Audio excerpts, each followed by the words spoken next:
Fala galera, tudo tranquilo? Bom, no vídeo de hoje é uma análise do quarto episódio de Demolidor Renascido, né? É um episódio muito interessante, trouxe algumas coisas pra gente, o primeiro vislumbre do Muse, né, pra gente também, esse futuro do legado do Tigre Branco, né, que foi também já deixado.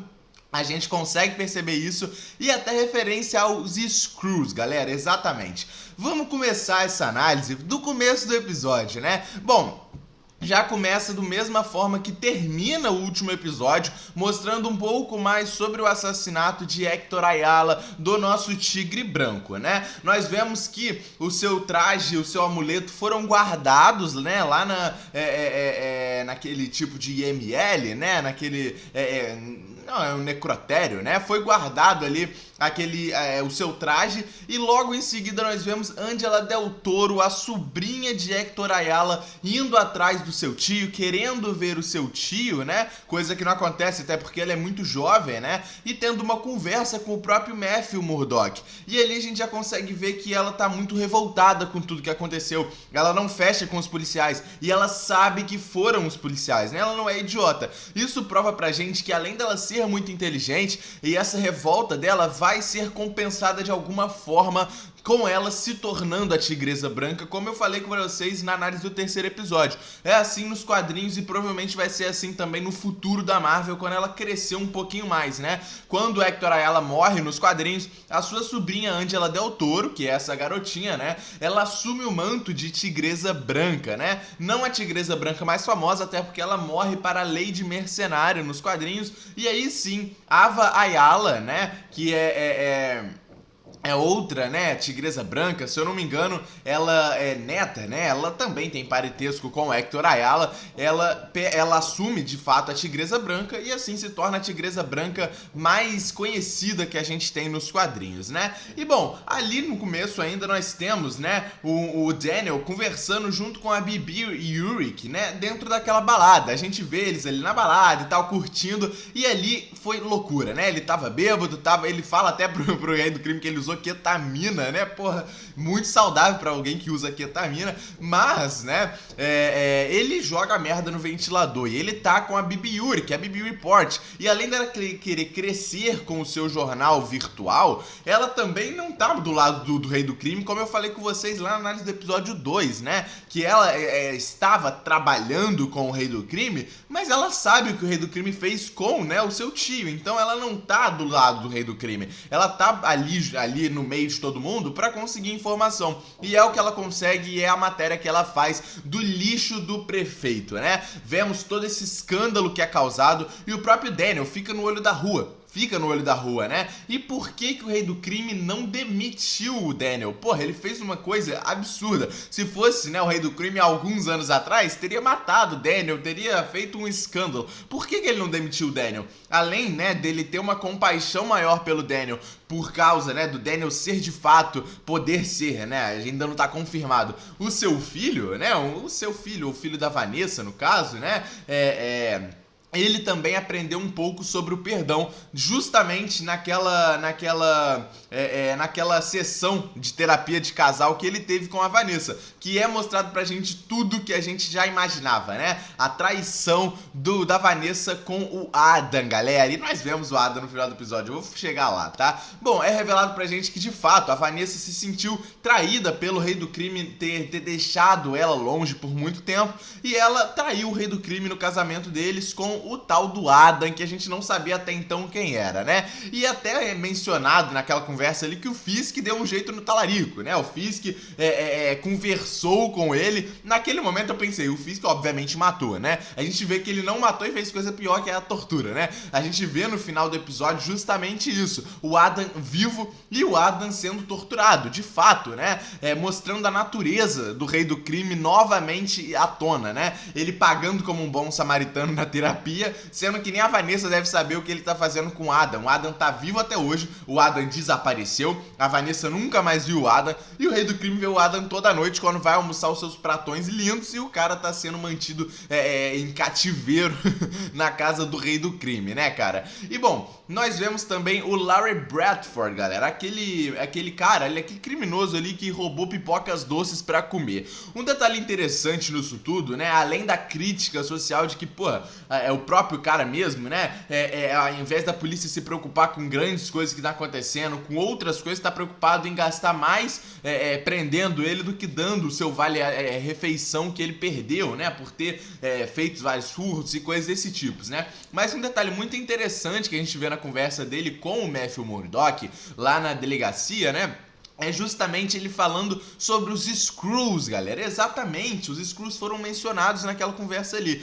Ele diz na conversa, né, que não foi ele que fez aquilo ali e que foi outra pessoa se passando por ele, no caso um Screw. E o Matthew Murdock não acredita nele, apesar do Matthew ter aquele detector de mentiras, né, ele não acredita no Lauren, né. E por que ele não acredita no Lauren? Porque, porra, é muito absurdo alguém que não tá acostumado, alguém do meio urbano, como é o Demolidor, o Matthew Murdock, né, não tá acostumado com os Screws, que não foram pra mídia, né? A gente viu isso em Invasão Secreta. Os Screws estão aqui há muito tempo se passando por diversas pessoas.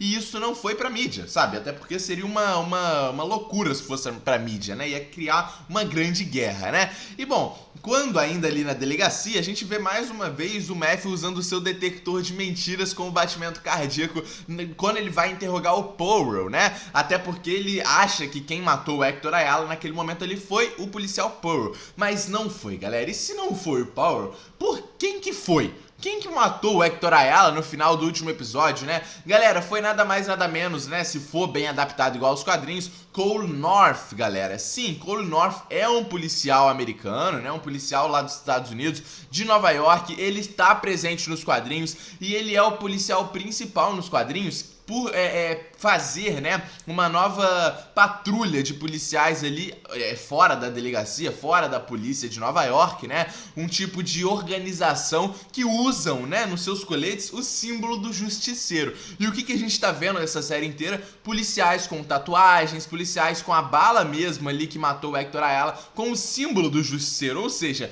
muito provavelmente quem matou o Hector Ayala foi Cole North, o líder nos quadrinhos, né, dessa organização de policiais que usam o manto do justiceiro como referência, né? Eu já havia falado disso aqui com vocês nos episódios anteriores. Mais uma vez o problema das docas é trazido pra gente nesse episódio e isso prova, né, o quanto esse mandato do Rei do Crime na prefeitura tá sendo um lixo de fato, né? Não só na matéria do lixo do prefeito, mas de fato o mandato dele tá sendo muito ruim, pelo menos esse começo. E a gente vê até no BB Report, as pessoas estão reclamando, as pessoas não querem mais o Rei do Crime. E isso aqui, cara, vai ser até meio difícil, até porque o Rei do Crime manda em qualquer coisa. E é justamente o que ele fala até pra Sheila, né, naquele momento das docas. Ele vai conseguir resolver isso, né? O seu secretário também fala com ele que isso é um problema e ele vai conseguir resolver. A gente sabe disso, né? Independente da forma que o Rei do Crime vai conseguir, que o Fisk vai fazer, ele vai resolver a questão.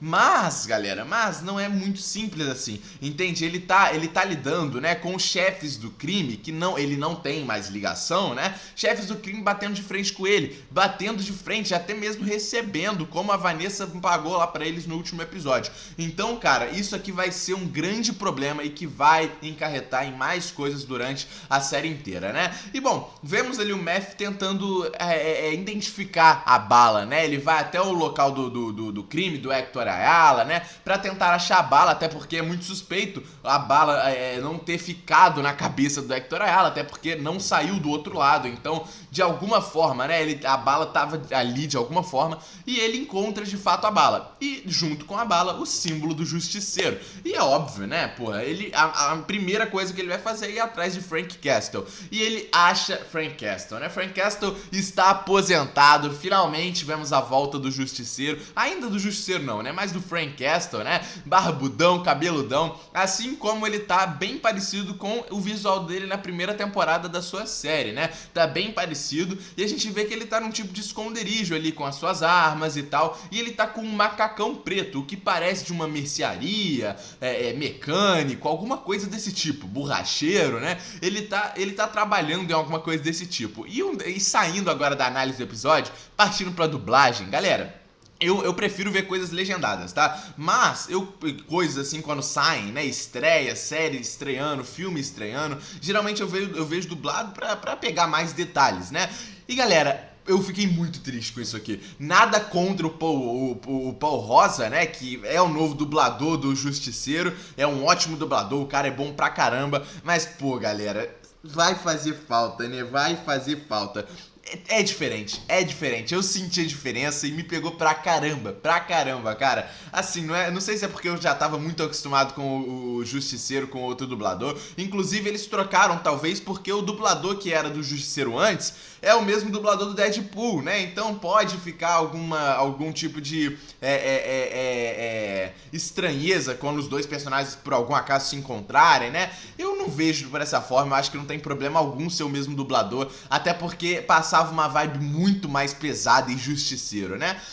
Eu espero que a gente se acostume com o Paul Rosa, até porque é um ótimo dublador. Então, eu espero que a gente se acostume e que ele também entre no personagem, né, pô? Talvez é o primeiro projeto dele aí com o Justiceiro. Ele talvez não entre no personagem de cara assim, né? Mas vamos continuar. Naquela conversa ali, nós vemos que o Matthew, ele tá bem parecido com o Justiceiro e ele sabe disso, o Frank Castle sabe disso. Ele mostra pro Demolidor que ele precisa ser o Demolidor, que ele quer ser o Demolidor, independente de tudo que aconteceu. E ele até vai falando, né, porque que o Matthew ainda ouve a voz dele, e de começo a gente pensa, né, o próprio Matthew também pensa que tá falando sobre o Hector Ayala, mas não é sobre o próprio Fog Nelson, né? E bom, ele fala ali que ele ouve o seu filho toda vez, e é isso que motivava ele ser o Justiceiro, ele ser o vigilante que ele era. E o Matthew, né, ele fala pro Matthew, você também ouve a voz dele, se referindo obviamente à voz do Fog Nelson, né? E o Matthew se sente culpado por tudo. Se sente culpado pelo seu caso que ele ganhou, o Hector ter morrido, se sente culpado pela morte do Fog, se sente culpado por tudo, né?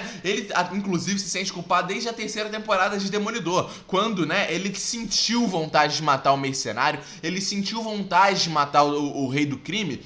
E ele, na cabeça dele, né, Deus não perdoaria ele nem por ele ter sentido vontade de matar aquela pessoa. Por isso ele não seria digno de ser o Demolidor. E ele se sente culpado por isso tudo. Isso ainda assombra a mente do Matthew. E a conversa, né, o encontro que ele teve com o Frank Castle foi muito bom, cara. Tanto pra ele se sentir mais leve, quanto também pra ele entender que ele precisa ser o Demolidor. Assim como o Frank Castle também entendeu que ele precisa ser o Justiceiro, né? E um detalhe interessante é que pela primeira vez, né, o mercenário é mencionado com o seu nome nos quadrinhos, né? Nos quadrinhos, se eu não me engano, né? Eu não sei pronunciar muito bem. É Busceway, né? Que é mercenário em inglês. E pela primeira vez ele é mencionado como mercenário de fato pelas bocas do Frank Castle, né? E a gente vê que é aquilo que eu falei. Você é quem você é. E nós temos esse jogo de lados, né? Você é quem você é. O rei do crime, enquanto tenta se pagar de um bom samaritano, não. Ele tá mantendo o Adam em cativeiro. Ele tá mantendo o cara em cativeiro, sabe? E tá comendo as melhores comidas na frente do cara, do melhor jeito rei do crime possível. Enquanto isso, o Matthew, ele entende que ele é o Demolidor, ele é quem ele é, e ele vai até o seu porta ali, capacetes, porta coisas ali, né? O seu local onde ele guarda a sua roupa. Nós vemos vários capacetes de diferentes versões de Demolidor dos quadrinhos. Temos ali um capacete cinza que remete ao Demolidor, né? Com o traje cinza ali nos quadrinhos. Temos o capacete amarelo da série lá da She-Hulk que nós vemos. O capacete vermelho da segunda temporada de Demolidor. Temos o capacete da atual Demolidor, do novo traje do Demolidor. Temos diversos capacetes, né? O capacete preto, vários capacetes ali,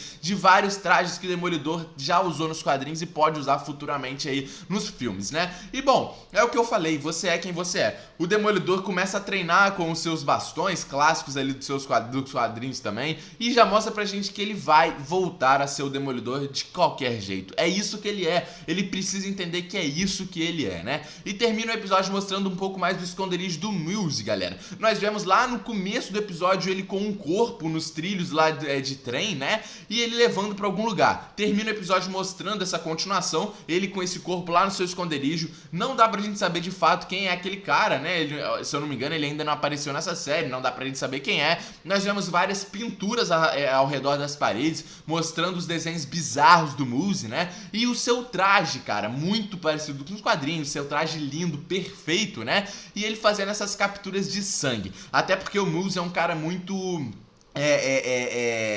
tenebroso, pode-se dizer assim, né? Um cara muito bizarro, né? E pra você que não sabe, o Mills já apareceu na série, tá? Ele foi aquele cara, né, bem estranho, bem perturbador, que pediu autógrafo, né, para a Hearth, né, que é a namorada aí do Demolidor, do Matthew Murdock nessa série. Então, cara, a gente já viu ele e ele vai voltar com tudo, né, nessa temporada, nos próximos episódios. Vamos entender um pouco mais desse plano que ele tá fazendo dentro desse esconderijo maluco dele, né? Comenta o que vocês acharam desse episódio, deixa o like no vídeo, se inscreve no canal.